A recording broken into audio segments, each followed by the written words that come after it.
সুপ্রিয় পঞ্চম শ্রেণীর শিক্ষার্থীবৃন্দ, আশা করি তোমরা ভালো আছো। যে যেখান থেকে আজকের এই ভিডিওটি দেখছো সবাইকে আবারও স্বাগত জানাচ্ছি। আজকে আমরা কথা বলবো দশমিক ভগ্নাংশ নিয়ে, সেটা হচ্ছে অধ্যায় 7। এর আগে কিন্তু আমরা অধ্যায় 6 এর প্রায় সবগুলো সমস্যা সমাধান করে দিয়েছি এবং উদাহরণ সমস্যা সমাধান করেছি, সেটা তোমরা দেখে আসতে পারো। তো আজকে যেটা কথা বলবো সেটা হচ্ছে দশমিক ভগ্নাংশ। এই দশমিক ভগ্নাংশটা হচ্ছে তোমার দশমিকে দিয়ে আমরা এই যে ভাঙা অংশ আছে বা কোনো কিছুর একটা বিভিন্ন ভাগে ভাগ করা যায়, সেটাকে আমরা প্রকাশ করব। এখানে একটা উদাহরণ দেওয়া আছে। একটি ম্যারাথন দৌড় প্রতিযোগিতায় একজন দৌড়বিদ 42, এই যে এখানে একটা বিন্দু আছে, এই বিন্দুটাকে আমরা দশমিক বলি। 42.195 দশমিকের ডান পাশে যেগুলো থাকবে সেগুলোকে আমরা একটি একটি অঙ্ক ধরে আমরা বলবো। তো অঙ্ক ধরার ক্ষেত্রে এখানে আবার আমরা এই যে দশমিক, এরপরে এটাকে আমরা দশমিকটাকে একক চিন্তা করে এটাকে আমরা দশক স্থান বলবো, এটাকে শতক স্থান, এটাকে সহস্র মানে হাজার যেটা আছে। তো এই জন্য এটাই হবে অংশ, আর এগুলা হবে বাম পাশে যেগুলো থাকবে সেটা হচ্ছে পূর্ণ সংখ্যা, আর এটা হচ্ছে অংশ। যেমন আমরা 2/1 পেয়েছিলাম, এগুলো হচ্ছে এইরকম। তো এখানে এত কিলোমিটার পথ দৌড়ান। এখন আমরা নিচের সংখ্যাগুলো একটু পরীক্ষা করি। এই পরীক্ষার মধ্যে 1, 2, 3, 4, 5টি অঙ্ক রয়েছে, 5টি স্থান আমরা লিখে ফেলেছি। আমি আগে যেটা তোমাদেরকে বলেছিলাম যে দশমিকের বাম পাশে যেগুলো থাকবে এগুলো হচ্ছে আমাদের পূর্ণ সংখ্যা। পূর্ণ সংখ্যাকে আমরা একক, দশক হিসাবে আমরা কল্পনা করি বা গণনা করি। আর দশমিকের ডান পাশে যেগুলো থাকবে সেগুলো অংশ হিসাবে, যেমন দশমাংশ, শতাংশ, সহস্রাংশ, ঠিক আছে। এরপরে যদি থাকে অযুতাংশ, এরপরে যদি থাকে লক্ষাংশ, নিযুতাংশ, ওইভাবে হবে, ঠিক আছে। তো এখানে এই দশক মানে এখানে একক দশক, তাহলে 10 আছে কয়টি? 4টি। 1 আছে কয়টি? 2টি।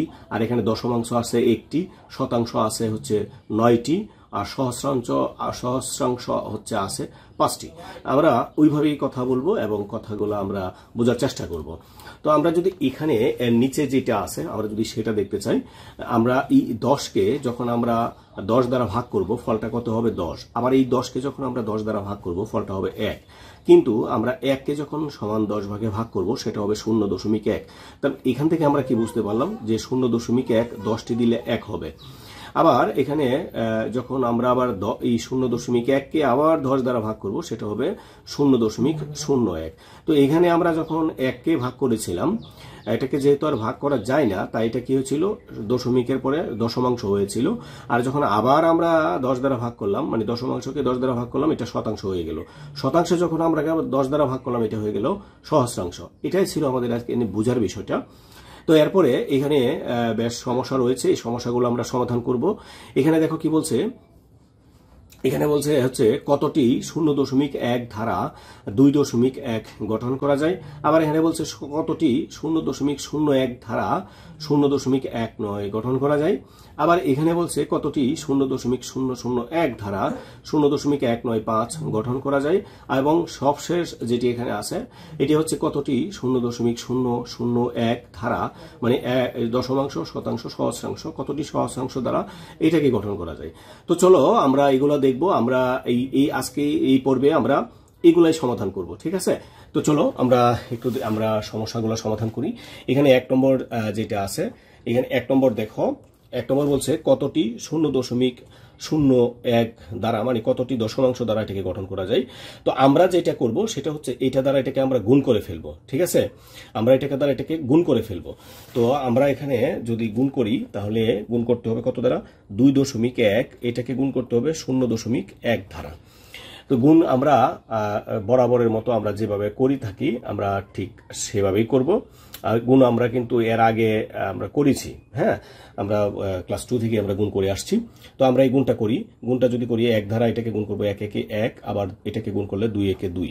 আমরা এই দুইটাকে গুণ করলাম। এখন একক স্থান শেষ, আমরা 0 দ্বারা আবার এখানে 0 বসাবো, মানে একক স্থানের জায়গায় আমরা দশক স্থান দ্বারা গুণ করব, মানে দুইটা দ্বারা আর কি। 0 একে 0, 1 2 একে 2 এ 0 0, 2 এ 0 0। আমরা এখন যদি গুণ করে যোগ করে ফেলি 1 2 আর 0 হচ্ছে 2 আর হচ্ছে 0। তো এখন আমরা এই দশমিকের গুণের ক্ষেত্রে আমরা পরে পাবো, এটা আমরা একটু আগে করতেছি কারণ হচ্ছে এটা আমাদেরকে আগে এখানে বইয়ের দেওয়া আছে তাই। তো এখানে দশমিকের ডান পাশে কয়টি ঘর আছে? 1টি। এখানে ডান পাশে কয়টি ঘর আছে? 1টি। মোট ঘর কয়টি? 2টি। এখানে আমরা 2টি করে দেব। তো এখানে দশমিকের পরে যে সংখ্যাগুলো হবে, এই দশমিকটা আমি মনে মনে উঠিয়ে দিব। উঠিয়ে দেওয়ার পর এখানে যে সার্থক অঙ্ক আছে এটা দিয়ে পূর্ণ সংখ্যা গঠন করব। এই পূর্ণ সংখ্যা গঠন করলে হবে উত্তর কতটি? উত্তর হবে 21টি। আশা করি বুঝতে পেরেছো তোমরা। এগুলো থাকবে তোমাদের ছোট প্রশ্নে, এমসিকিউর মধ্যেই থাকবে। এই এমসিকিউর মধ্যেগুলাই তোমাদেরকে আগে কভার করতে হবে, ঠিক আছে? আচ্ছা, এটা 1 নম্বর ছিল। আমরা আবার 2 নম্বরটা যদি দেখি, 2 নম্বরটা এখানে বলছে, দেখো আমি এখানে প্রশ্নটি দিয়ে দিয়েছি, কতটি 0.01 ধারা 0.19 গঠন করা যাবে। তো আমরা আবার গুণ করব, 0.19কে গুণ করব কত দ্বারা? 0.01 ধারা। এবারে যদি আমরা এটাকে গুণ করে ফেলি, 1 দ্বারা গুণ করলে 9 একে 9, 1 একে 1, 0 একে 0। আমরা আবার এই 0 দ্বারা গুণ করব, 0 0 একে 0 0 0 0। আবার 1 ঘর 2 ঘর আমাদের সমাপ্তি হয়েছে, 2টা 0। আবার এইটা দ্বারা গুণ করব, 9 0 0, 1 0 0 0 0 0।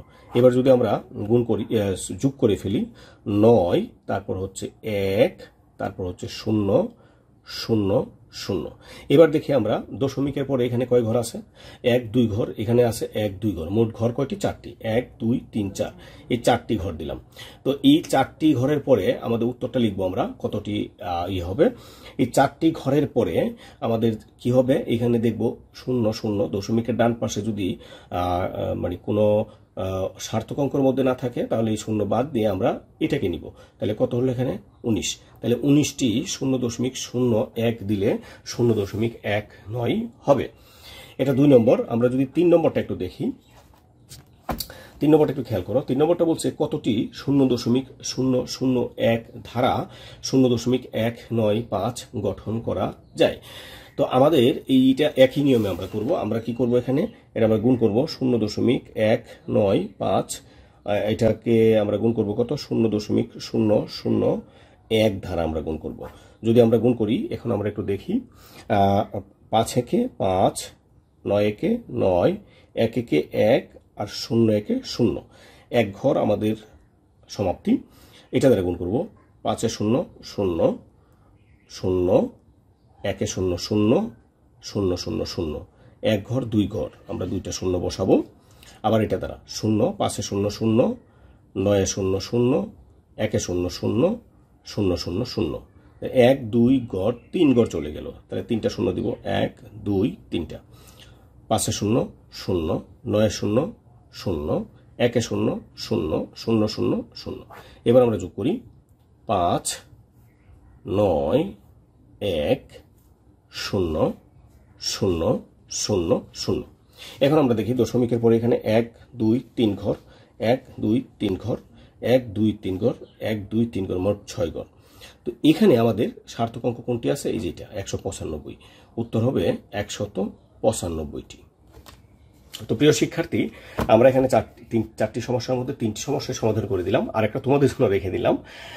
তোমাদের আসলে কতটুকু আগ্রহ আছো সেটা করে অবশ্যই কমেন্টস বক্সে জানিয়ে দিবে যে তোমরা কিভাবে করেছো এবং উত্তর কত হয়েছে। তাহলে আজকে এখানে বিদায় নিচ্ছি। ভালো থেকো সবাই। ধন্যবাদ সবাইকে।